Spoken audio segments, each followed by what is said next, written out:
This is deep dish, right? Yeah, but let's get deep. So I'm going deep on both sides. Dr. Rashawn Ray, man, welcome to the platform, my brother, man. Thank Glad you to so have much you for here. having me. No, man, let me just stop the press right now and just give you your flowers, man. From black man to black man, from the work that you do that I know is not easy, being black in the space that you're doing the work and what that comes with, and how you have to be intentional at all times. A whole bouquet of flowers to you, man, and just thank you for the work that you do, fam. Thank you. Man, look, thank you. I really appreciate it. You know, it's always a community doing this work. We appreciate your platform and the work that you do, not just here in Nashville, but throughout the country in terms of your reach and really aiming to bring a level of authenticity that we think is really, really important for the community, to really raise up community assets and community voices that are oftentimes marginalized, underfunded, underfocused on.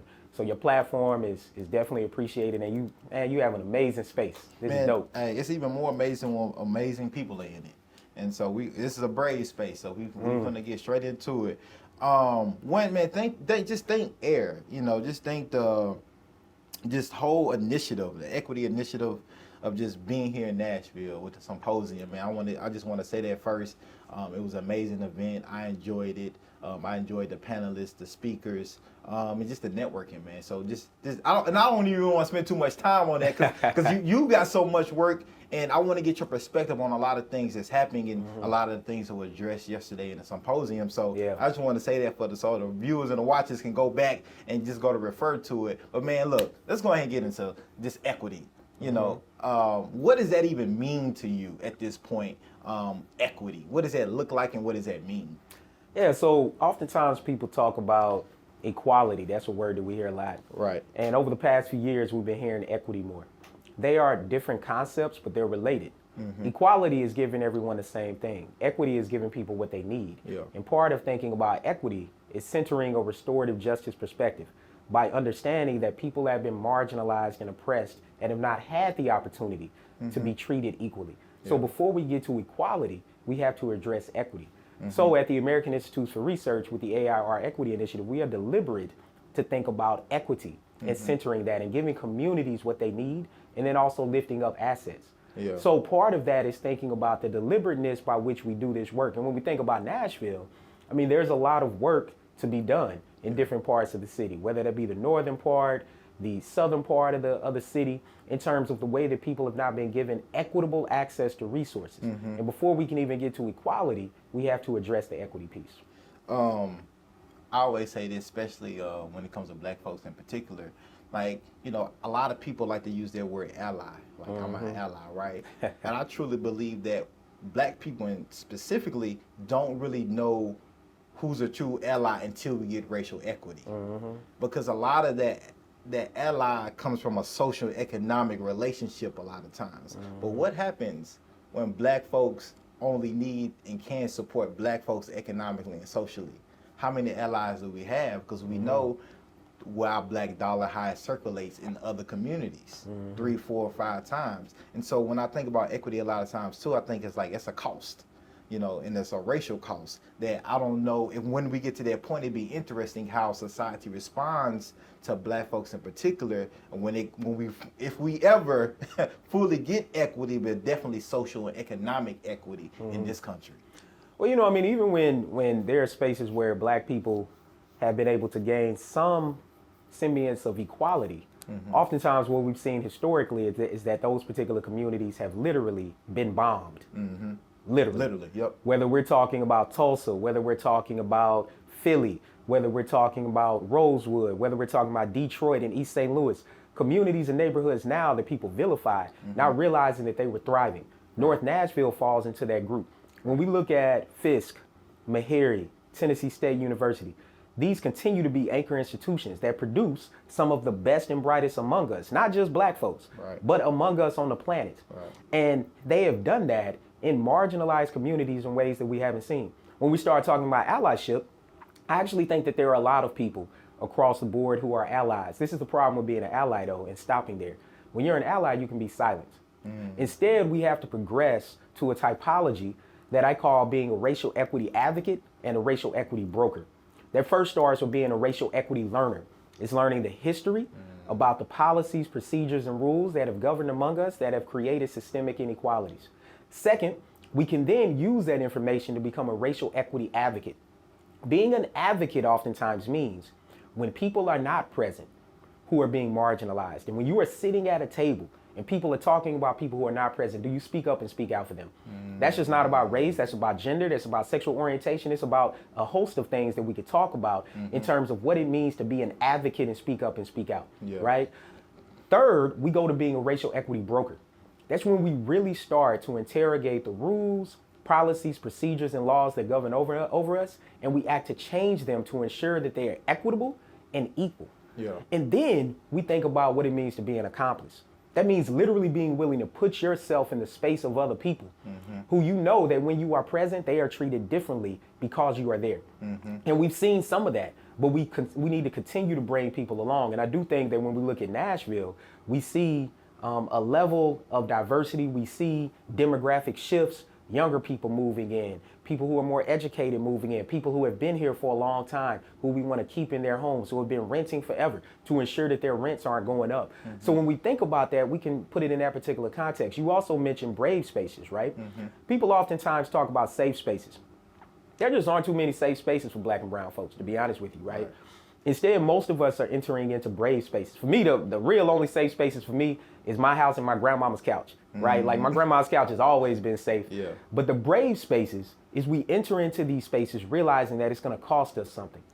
There was a woman that I heard at a conference, just phenomenal. She was one of the first, I think the first Black lesbian pastor who had got her doctorate from Duke University in theology. And she was pastoring over a church. And people were applauding her at this conference for all of her first and the way that she's breaking through. And she said, you know, while y'all are applauding me for breaking through glass windows and glass ceilings, you all didn't realize how many times I got cut while I was breaking that glass. And that's the type of work that people do, that people don't oftentimes readily recognize. And this is why that allyship, it can be there, but we need advocacy and brokerage because people need to heal after they've been in these spaces doing this work. As you mentioned, doing this work is extremely difficult. And people always say doing the work. And at the ARR Equity Initiative, what I'm so proud of is that we are able to fund and support organizations and researchers that are undervalued, that are underutilized, that are underfocused on, to give them the resources to be successful. And this is what's important. When I say be successful, many of them already are. They're doing so many amazing things in the local community. And many of them did not ask to be organizers, researchers, activists. But their plight and their current situation put them in that. So the Equity Initiative has the ability to fund people and provide resources. And we did that here in Nashville. Researchers, artists, talking to platforms like yours in terms of actually putting money where our mission is and aiming to think about using evidence to build equity. Equity costs. You got to put the funding behind it in order to amplify, back, support, and give those who's doing the work opportunity to heal, but also capacity building, right? Sustainability, scalability in that work. And as you know, from organizing and doing this work, a lot of times it comes down to the lack of funding. The lack of funding is huge. The lack of funding, and a lot of times too, a lot of people that are doing the work, a lot of these people ain't entrepreneurs, right? A lot of these people are not businessmen or women. That's right. They just want to do the work. That's right. They just want to fill a void that they see and figure out the money later, or have somebody else figure out their development piece, right? And so a lot of times coming and mixing the two can be contentious sometimes. Because like, where's the money coming from? Who do I have to go ask for this money? What do I have to conform at any type of level at any point in order to use this money? A lot of times. And that kind of segues into my next point about systems. That was a big kind of pillar of yesterday's conversation about systems. I am not a system person. I think it's kind of ridiculous for marginalized, oppressed people to believe that a system that is oppressing you is going to be the same system that liberates you, right? At no cost. And so I'm interested in your thoughts about that interaction, that intersection with system and oppressed people, and those who are trying to maybe infiltrate, be a part of the system, believing or hoping they can create some type of change. And a lot of times it's around policing. I want to be a police officer, or I think but we know that system, it does something to folks. So I'm curious on your perspective of that intersection between people wanting to do good work and within the system, and how the system maybe perpetuates harm or does perpetuate harm, even to good folks, good meaning, intentional, willing people. Yeah. Well, I mean, oftentimes people become part of the system. And when you become part of the system, your role oftentimes dictates how you can interact within that system. Yeah. So you brought up a police officer. We could think about an elected official. Right. We can even think about teachers or professors or whomever that are part of these different systems.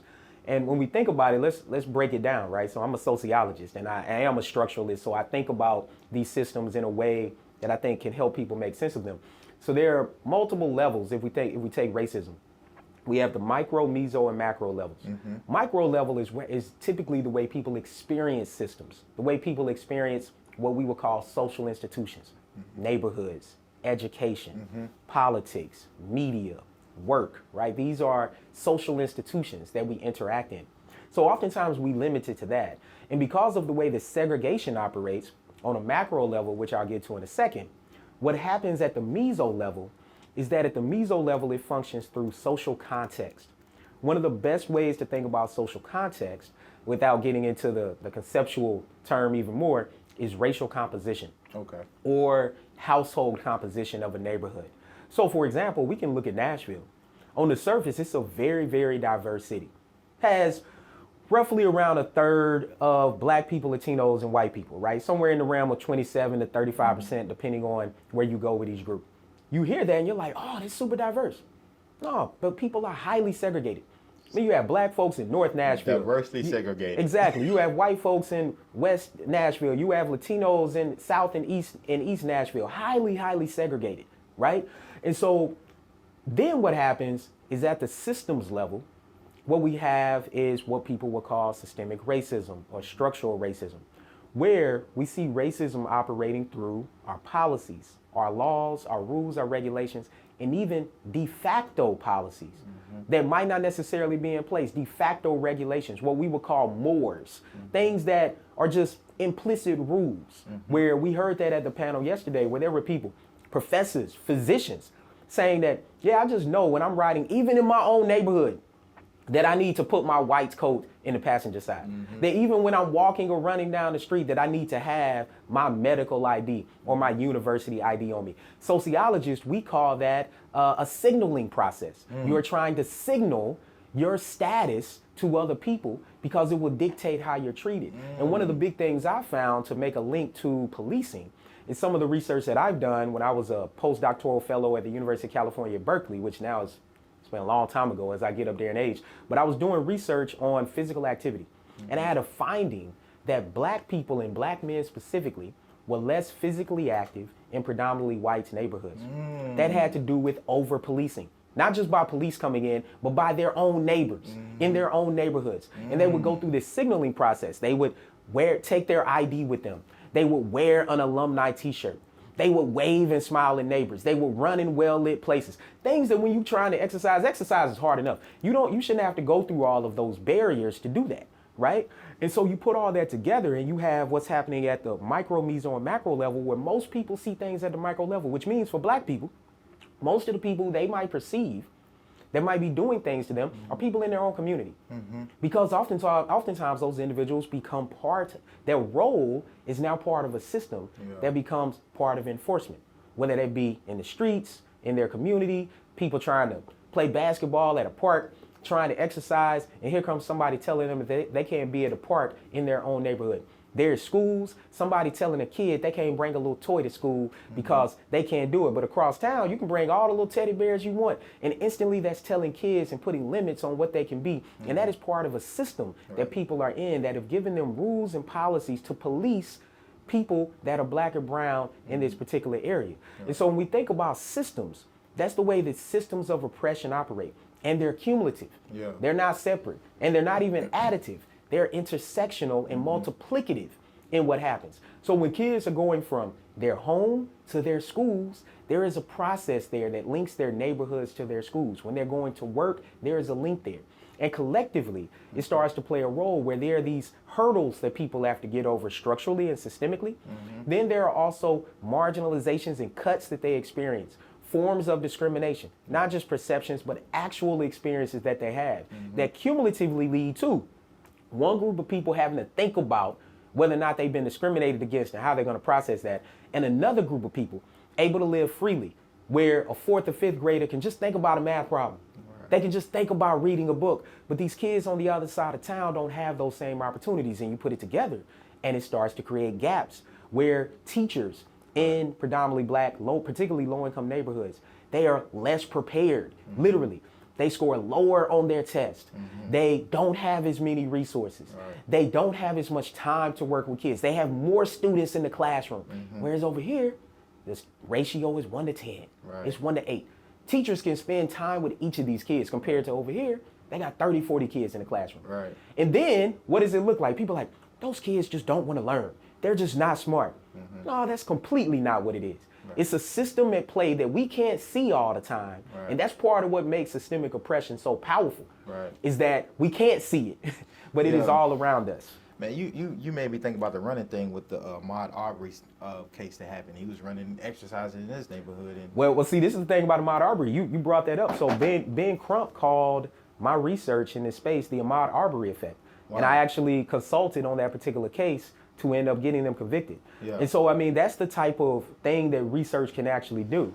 And that's the thing about the system. And when you say, like, sometimes people don't see it, you have people like yourself and others that have taken all of these examples, quantified it, put it in analytical forms, put it as clear as people can see it as day, and people still saying, hey, you know, what do we do? Like, we have the results. We have the data. We have it in any type of form or way that you can possibly understand it and break it down. And then it's like, okay, how do we come up with the solutions to combat a system? How do you combat a police system? How do you combat a legislative system that's perpetuating harm, neglecting communities, rooted in systemic racism, right? Rooted in white supremacy, right? And continuously doing this, and you saying, we know it's happening. We have data that's showing the disparities. What can we do about it? At this point, that is kind of my frustration a lot of times. When they asked yesterday, like, what does peace mean to you? Like, how do you achieve peace? And for me, it's like, we got to dismantle white supremacy. Then I think we all be peaceful globally, right? Because it stretches beyond just the United States. And so I just think about systemically and systems. I don't know if we can combat it in a diplomatic way. And I think that conversation makes people uncomfortable. And so I'm curious, especially when you're talking about interaction with police, especially when you're talking about like abolishing or combating systems that they have unlimited resources to respond in any type of way, form, or fashion. But like, what do we do when we've checked out all of the boxes? And we've done all that we can do since 1968, right? And prior. So I think the first... It's only so much you can research, Doc. It's only, you know what I'm saying? I don't think we're going to research our way out of this, right? Which I know you also understand as well, but it helps paint the picture.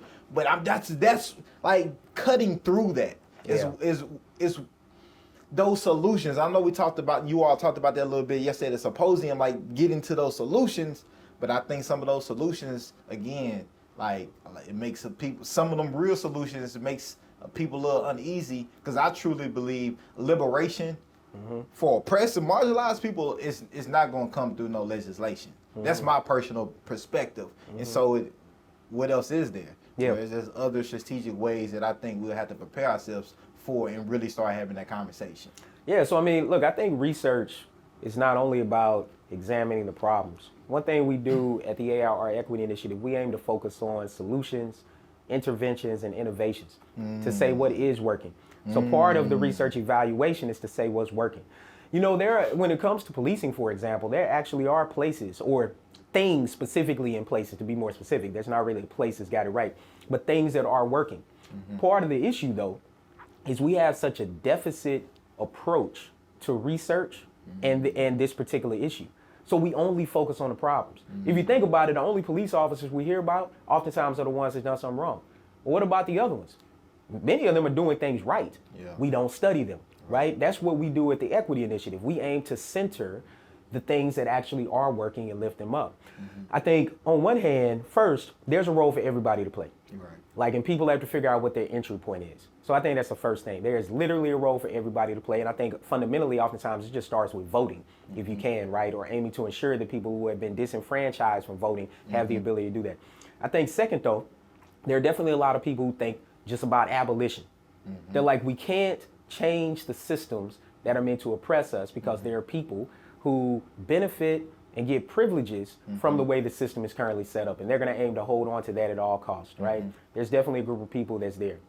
The way that I think about it, while that is being pursued, right, that there is a role to be sitting at the table. And part of that means when people have not really sat at difficult tables, they don't really understand that you're stepping into the lion's den. You're stepping into fire in a way that people have not seen before. Right. And that takes courage. That's the bravery, right, that happens with brave spaces. So I encourage people to get into those spaces to actually see what that looks like, right? Because there are change agents and change tables. And people need to think about the tables they're sitting at. I think when it comes to law enforcement, look, policing is pretty much the oldest social institution that we have. Right. It's older than the founding of our country. I mean, it was founded as slave patrols to patrol black people trying to flee plantations who were trying to run away to their freedom. Right. So part of thinking about that is why would we think that still at the root of that is what should govern over us and keep us safe when we talk about public safety. Right. So we also got to think about this. You mentioned 1968. Okay, that was the Fair Housing Act, right? That was when MLK was assassinated. But then, of course, we go back to 1964 with the Civil Rights Act. Then we got 1965 with the Voting Rights Act. Then we can go even before that, and we could think about not only the end of slavery, but then the onset of Jim Crow and some additional policies that came in, like redlining and restrictive covenants and all of that. I make that point to say, through all of this, law enforcement largely stayed unchanged. 1964 Civil Rights Act, the same cops, we go to 1954, Brown versus Board of Education, the same cops that were preventing black kids from going to school were the same ones the next day after the policy, right? Now, I do think the policy change is really important. Like, we wouldn't be sitting right here right now if we didn't have the civil rights legislation. But what people don't really realize is the way that policies get rolled back, that we have to continuously fight to maintain just the level of equality that we are pursuing. And I say are pursuing, right? But I think on the policy front for policing, there are some specific things that are really, really important. And we heard that from some of our ARR grantees. Partly it's lifting up communities. Yeah. It is centering data for the reasons that I mentioned earlier about deficit data and actually focusing on a small group of officers who inflict a large amount of harm, but also then looking at the lack of accountability that they receive. Over 90% of officers who kill someone in the United States, which happens roughly every 8 hours, by the way, and every 40 hours for black people, which disproportionately, we are just so much more likely to be killed by the police. And it's a very, very important stat. Black people are 3.5 times more likely than whites to be killed by police when we are not attacking and when we don't have a weapon. I'm going to say it again because people don't really get it because they assume that we're doing something wrong. We don't have a weapon. We are not attacking, 3.5 times more likely. Who says that? Police officers say that. This is coming from police data, right? So we can deal with that. We can collect data. And this is why the George Floyd Justice and Policing Act, which I happened to work on, and it was devastating that it didn't pass because I think that Republicans and Democrats were on board with it. And it's sad when political theater gets in the way of policy change that can really make a difference. But in there, collecting data is really important. There are only about 40% of police departments that actually send data to the FBI, the Department of Justice, and the like for this. So that should be mandatory, first off. The other thing is dealing with police insurance and qualified immunity, which over 90% of officers who kill someone are never charged. And a higher percentage of those who are end up getting off. Now, people have seen some high-profile cases. Recently, Elijah McClain, who was the young man who was killed in Colorado, which was just a tragic situation. An officer was convicted in that particular case recently, right? Now, those things are important for accountability. The problem, though, is that police officers have a lot of internal accountability. They are policed by their own, and you're going to get a very different outcome. And oftentimes, they're policed for trivial things, like boots not being clean enough, or cussing, or doing something with your vehicle, or being a little late. I mean, things that matter. But then when they do something to people, oftentimes they might be applauded for that. You go into some departments, they have an arrest an arrest board. Who's made the most arrests? Who's done these sort of things? Instead of a board that says, who's had the most conversations with community members? Yeah. Who's helped the most people this week? More positive things that they're doing. They don't get rewarded for those particular things. Yeah. A police officer can go their whole career without ever being told that they did a good job. We have to think about what that does to your psyche. Yeah. And we got to think about what that means to be trained in a way where you view the public as the enemy instead of somebody who could actually be your neighbor. Yeah. And so I do think that there are some things that are happening. Co-responder programs are really, really important here in terms of mental health and law enforcement going out to do that. We can also think about advanced trainings that can do some of the work. But I think the biggest thing in terms of how we think about these particular issues is the police insurance is extremely, extremely important. Yeah. Right now, if a person sues for police brutality, you know who pays that money? You pay it, taxpayers, right? Taxpayer money pays it. And in some cities like Chicago, where they don't have enough money to pay it, it is bonds that are put on the open market that people purchase that then taxpayers have to pay back later at a high interest because they didn't have enough money to pay it. And we're talking about billions of dollars spent on police brutality. That money could go to education. It could go to work infrastructure. It could go to health equity. And so we put all this together. There are some changes to be made as we're thinking about and people are pursuing potentially abolishing the current system that we have and building a new one. I was a part of some of that work, that organizing work to get that co-response with MNPD that we have here in the co-op with the health department. And that was, we have something, right? Because we didn't have anything at all before. And that's just part of organizing. It's not a zero-sum game a lot of times. Sometimes it's, we got something, let's work to it, let's do a pilot. That's right. And that's good. And it's important for people to understand that. It's a difference between mandating and implementation. Yep. Two very different things. And implementation can be, getting to a mandate can be slow. Yeah. But implementation can be very, very slow. Right. And the devils are in the details about what you have to do to kind of think about implementation, which is another part of sitting at the table and doing that work. You know, John Lewis would always say, well, you know, Shirley Chisholm would say, and they don't give you a seat at the table, bring a folding chair. Yeah. John Lewis would say, don't just give me a seat at the table and don't just serve me a plate. I need to be able to cook. I need to be able to prepare and put it on the table. Right. And that's the part of the process that we don't go far enough to. Oftentimes people are just good with sitting at the table. They like, oh, I'm here. And they don't realize that when they're at these tables, they're representing more than themselves. Yeah. When I sit at these tables, this is not me sitting at these tables. Right. This is all the people who I've worked with, who I've done research on, the people who are marginalized, who can't sit at these tables, who don't have the opportunity. I'm representing them. I'm not going in here to be happy and shake hands. I'm coming in here to work for people who aren't present. And I think sometimes when we get at these tables, which are daunting, because you go from a table that looks like you in local organizing to a table that does not look like you. Precisely. And that is intimidating. And that is the level of training that we have to get back to prepare people for sitting at those tables and doing that hard work, because it is about the implementation and putting your foot on the gas and continuing not to let up simply because something passed. But as we talked about earlier, it's tiring and exhausting. And people doing this work have to engage in a level of self-care and preservation to protect themselves, because you can't do that work if you're not healthy. Nah, man, I was just in one of those tables last week. And this is the first time this has ever happened to me while I've been on this table. And I don't sit on really too many boards just because, like, boards is a whole nother conversation how they structure, right? But I did a lot of work for this organization as a volunteer, as a director, and then now as a board member, right? And they're trying to hire a new person, right? They, you know, the director wants to step down.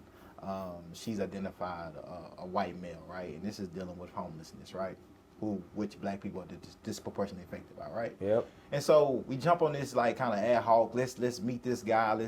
Some board members already had one-on-ones with him and stuff like that. You know, I looked at his resume, CV. Okay, he's qualified with it, right? That's not an issue. Like, is there going to be a process though? In Selection order, process. Yeah, it's going to be. Is there going to be a selection process, or are we just giving this person this position, right? The latter, right? They're just gonna give this person position. Oh, okay. Well, I have a problem with that, right? I have a fairness problem, but I have a racial equity problem with that, right? Bingo. Because we know who is affected by this decision the most: black people, black and brown folks, right? And then we don't give the opportunity for a qualified candidate that represents the impacted that we're trying to serve, right? Right. Got real. It's contentious. It's contentious for two reasons. One, because I brought it up, but two, they understand who I am. In this city, in this region, right? And so they're gonna have to figure out something. right? And I already know where I stand. There ain't no kind of moving. I don't care how qualified anybody is, you know. But it's like it's a process. But that when it goes to you're not just representing yourself, you're representing the whole body. You have to stand on that. You just can't be about diversity, inclusion, and access and equal on certain things. That's right. It has to be everything, right? And that's what people try to do. They try to be about it in one particular thing. Oh, we did this. We got a Latinx person. We have a person from the gay community. We have a black person. We have a woman. Like, nah, okay, cool, kudos. But nah, you got to keep that energy about everything. Yeah. And yeah, it can be challenging, but that's the process. Welcome to the party. And so when you said that, it just made me think about a current situation that I'm presently having to illuminate for people. Like, nah, like this ain't about me. It ain't about. It's about the collective goal for everybody. We say Nashville progressive city. Like, you got to show me. You just can't say that, and that's like a Nashville problem too. Yeah, agreed. A huge Nashville problem. Man, I want to kind of go back and you got your T-shirt in recidivism. Everybody, you know, check that out. It's on camera. This is a T-shirt. In recidivism T-shirt, right? Which oftentimes people don't exactly know what it means. It means we're trying to reduce people from going back to incarceration.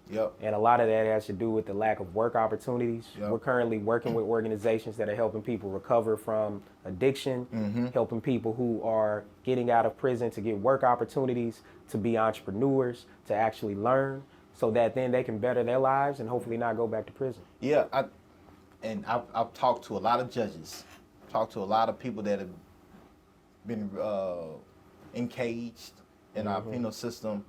And majority of people come back home, right? We know that majority of people, maybe 92, 95% people actually don't stay in prison for their whole life, right? They come back home, but they have these barriers, right? That you talk about: housing, employment, stigma of this, that you know, no support from community in general, right? And then they may reoffend, or they may end up unhoused. They may just who knows, right?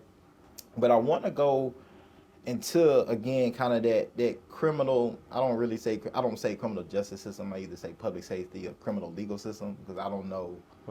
I don't know if we experience justice. I don't know if we've seen that in this country as a whole, right?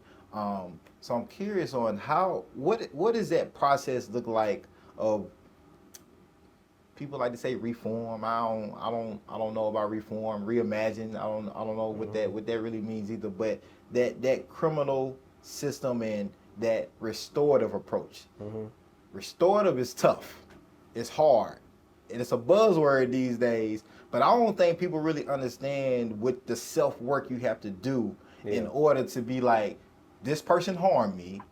I want to sit down face to face and tell this person that you've harmed me. You broke into my car. Let's just start there. You broke into my car.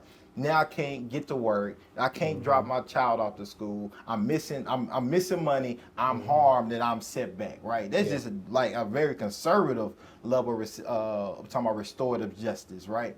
But we get into some of the major, hard, cruel crimes: murder, rape. You know, just violence in that type of way. How do we get people to be able to wrestle with that restorative approach and not always think of accountability being, I have to take 20, 30 years of your life, of your body. You know, you gotta be held accountable, but why is that my only choice? Right, as a community member, to be able to seek quote unquote justice? I mean, I think extreme violent crimes are tough, right? We talk about murder, rape. But if we're talking about, say, non-violent offenses that oftentimes don't involve a person, that have been overly criminalized because of mandatory minimum sentences, that mostly had to do with the war on drugs and how that was a deliberate process. I mean, we saw yesterday from one of our colleagues at the American Institute for Research, Candace Hester, show a map or a graph of incarceration rates by year. And you can see started with Richard Nixon when he was president and continued through Reagan and the like, even through Clinton, and even Biden playing a role in this with the 1994 crime bill, is that we've just seen huge increases in incarceration. And what's interesting about that is most people are incarcerated for non-violent drug offenses. And there really aren't any differences across race in drug utilization. It's only a differences in the way that people are penalized for it. particularly when we start talking about, say, crack versus powder cocaine. Right. But now that we're entering this opioid epidemic era, we see a lot more generosity and a lot more caring and humanity about empathy, because people are seeing the way that it's impacting their particular communities. Particularly when we start talking about low-income, white, rural spaces, we see that playing out. I think when it comes to what people would call, either, as you were saying, criminal justice system, not using that term, thinking about other sorts of things, I think there are a couple things to think about.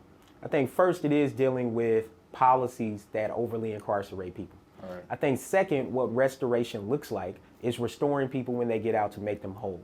Part of that looks like allowing them the right to vote when they get out, which there are some states that have made that opportunity. When it comes to the stigma of incarceration, that's real. Yeah. I mean, and that's a thing.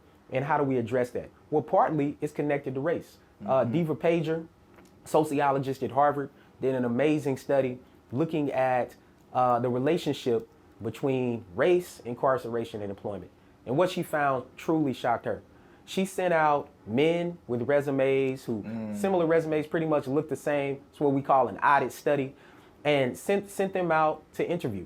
And what she found was not only did white people without a criminal record get called back and hired more than black people, but white people with a criminal record, got called back and hired more than black people without.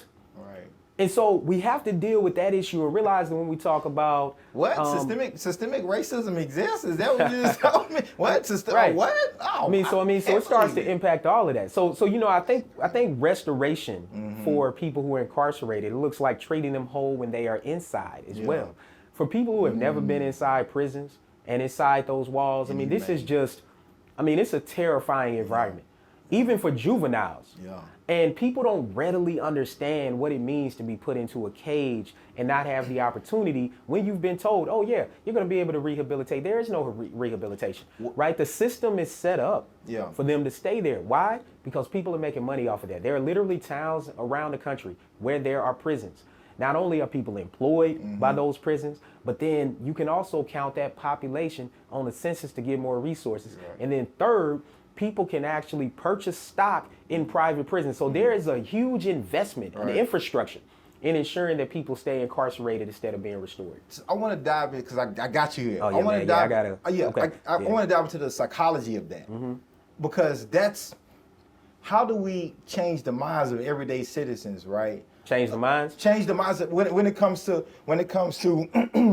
the conditions and the unhumane ways and environment of jail and prison. Because I think we're conditioned, right, as American citizens, that punishment and harm is the best accountability, even from school, right? Yeah, of course. But even from school, right? And it tripped me out just recently. I have a 3-year-old son, right? It tripped me out just recently. We never talk about jail. Never talk about prison. What I need to talk about that for with a 3-year-old? Come back home one day. And he's playing. It's like, I'm gonna put you in jail. What?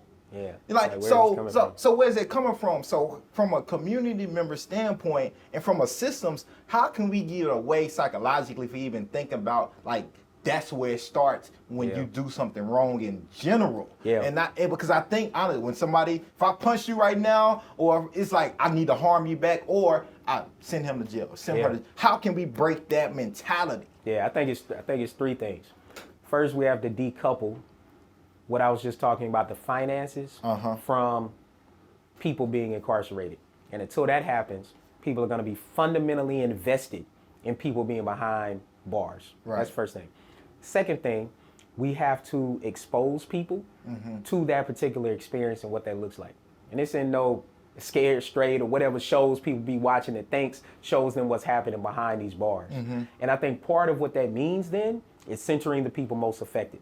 That's what we're doing at the Equity Initiative, is we are centering and working with formerly incarcerated people to raise up their voices and their experiences, to show the diversity of them, that if they end up being successful, they're not a token. Right. There are several of them like this. Yeah. And particularly when it comes to the level of people who are incarcerated every single year and cycle in and out of prisons and jails, it's a large number of people. Yeah. And we want to highlight their experiences, which I think can create a level of empathy. I've seen it.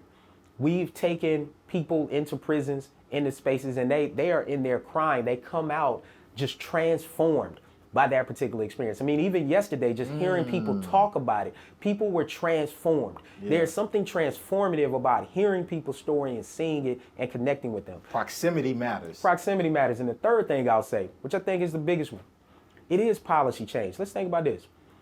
Most white people were not for the change that happened in the 60s. Most white people were not for slavery ending, right? But you know what? Those policy changes happened. And because of that, people's attitudes eventually caught up. Right. Why is that? Because they start to interact differently. Right. They start to think differently. Our narratives start to shift. Right. And I think we're starting to see narrative shifts about formerly incarcerated people, about returning citizens, right? The narrative is no longer, oh, these are people that are scary that I need to avoid. Instead, it's like, oh, tell me your story. Let me get some context for this. Now, we still got to work on the workspace. Employers say they want to hire people, but we find that they really don't, particularly for jobs where people interact with the public. They still don't want to do that, right? But that's why the tech industry is so important here, because a lot of those jobs you don't have to. That becomes a lower entry with higher paying jobs. You can give people a skill set even when they're still incarcerated and quickly when they get out. But that policy change is important. And we got to realize what research tells us is that the policy change oftentimes leads to attitudinal and behavioral change, not the other way around, right? And we make that assumption. We look at school desegregation, tons of white folks out picketing with signs trying to stop. Shoot, Jared Jones was standing out there in the crowd, right? When we look at all of this. And now all of a sudden, we fast forward with policy change. And to a lot of people, he might be one of the owners that thinks about these things in a particularly different way. Doesn't mean that it's right or great, right? But better. And so we put things on a continuum. So realizing, and I think part of the thing that's difficult for people, it's difficult for people to understand policy change and what that looks like, right? I mean, I've testified before Congress. I've worked on legislation. It's a different beast. It's a different process. And I think it's archaic and I think it's problematic. But within the current system, we can still work within that and do certain things, but we can't do it if we don't get involved, right? One of my favorite sayings is, if you want to change the game, you got to really learn how to play it first. And you learn how to play it so well that then you can start to bend things around the edges and shape it in a very different way, right? So learn how to play the game and play it well. But what I hear a lot of people doing is sitting on the sidelines wanting to play Monday morning quarterback about what's happening on the field. Come join us on the field and do this work. And if I was in the game, I would have slam dunked it 360 it, right? And so, and then it's set up to not be understood well purposefully, right? And this is why we have to get back locally to teach-ins, right? Which I think podcast and social media has allowed for virtual teach-ins to happen in the way that they used to happen with John Lewis, right? We down the street from John Lewis Way and all this. Like, it used to be set up that way, but now we can do these things virtually. And people are taking advantage of that. So, you know, look, I think the way that I think about society is like a person. It's like a human being in the sense that it has so many different tentacles, so many veins, so many cells, so many things going on. Part of the way we think about that, when people get sick, and people should just think about this. They get a cold, they get the flu, they get COVID. Hopefully they recover from that. There's a period where you feel a little bit better. Then you start to feel worse. That is your body fighting it. And then you get better and heal. And I think that's where we are. We are in a period where everything has been bubbled up. It's came up. People are paying attention to stuff that they haven't had to pay attention to before. They are being forced to focus on these issues. And it's messy and it gets bad. But that's when the change starts to happen. So we got to keep our foot on the gas, right? And at the Equity Initiative, we are investing fully in local organizations, local communities to do this work. We're going to be doing this in a very, very big way moving forward. And we look forward to continue to work with people here in Nashville. I got two questions. What does it mean to speak truth to power? Because you got a series of books that's titled that. So I want your response on that. And to close it out, what does it mean to be black? I think what it means to speak truth to power is to first be authentic and have the ability to be in spaces where you do that. I think part of that authenticity means is not just staying true to you, but staying true to the communities and the people that you represent. And it goes back to what we were saying, that when you get space at the table, you're not just representing yourself. So as a person who has had the ability to be a tenure full professor, there's a level of academic freedom that comes along with that I get in other roles that people don't have. But part of speaking truth to power is the ability to do that. Now, there's a certain way you have to approach it.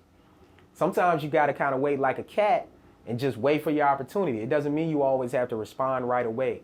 It also means you consult with people who are experts who can give you guidance on what's going on. Part of your truth doesn't have to be loud. It doesn't have to be angry, even though those emotions and that expression is warranted in a lot of respects. But it's all about being effective, right? And one thing that I've learned is that speaking truth to power is simply staying true to people's everyday experiences. It's simply saying, you know what, that's not actually what people are experiencing. Let me tell you what they are, right? And just staying true to that. And I think in terms of what it means to be black, you know, I think for me, what it means to be black is similar to this conversation. It's being authentic. I'm a black man. I can't change that, right? And one thing I realized that when I turned 40, as a black man with 2 boys, is that I've been pulled over more times than my age. I don't have a criminal record, right? I have a PhD. Things that actually shouldn't matter in the context of the stat that I just gave out. But they do, to help people realize, people are like, oh, wow, how did that happen? But it also means going into other spaces where I'm the only.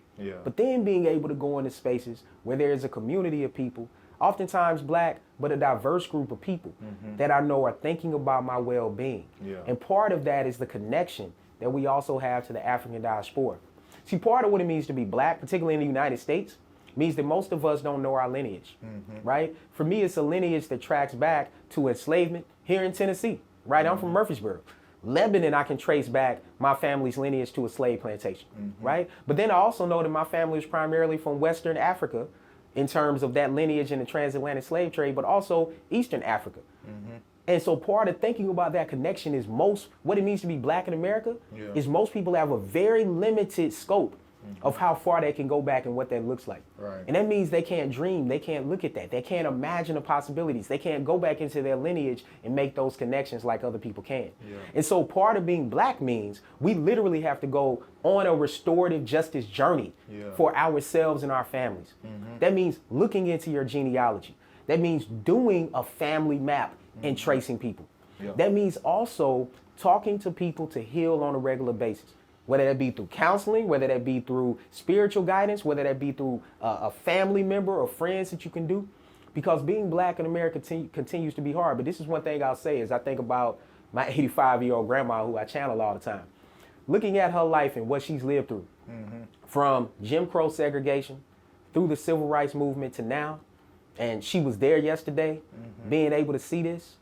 Part of the way I think about that, I think about the progress that's been made in her lifetime. And as daunting as people think things are, in her lifetime, 85 years, tons of progress has been made, right? The progress we can make in a lifetime can be transformative for future generations. And oftentimes, we're doing things now for the next. People can't lose track of that. We're sitting here because of what people did before us. And we have to continue to do that and realize that we all have a role to play in the process. Man, look, I know you got to catch a flight, but I want to thank you. Thank you. I appreciate it. We can go. It's so much more. We'll do it again. We're going to do it again. But tell people where they can find your information, where they can learn more about AIR, and just any contact information, any way people can connect to you and your resources and the organization of those resources. Yeah, so people can go to AIR.org. They can search the Equity Initiative. They can find us on LinkedIn, AIR Equity Initiative, on Instagram and Twitter, AIR Informs, and then on Facebook, American Institutes for Research. For me, people can follow me at Sociologist Ray on all platforms, and then they will also see the AIR Equity Initiative attached to that. And so please connect with me. I'm always down to connect with people and hear what's going on. And we also continue to want to hear about what's happening locally, because these grassroots organizations grow, and they grow into amazing flowers and roses that help change the world. Dr. Rashawn, man, I appreciate it, man. Thank you. Nah. This was great.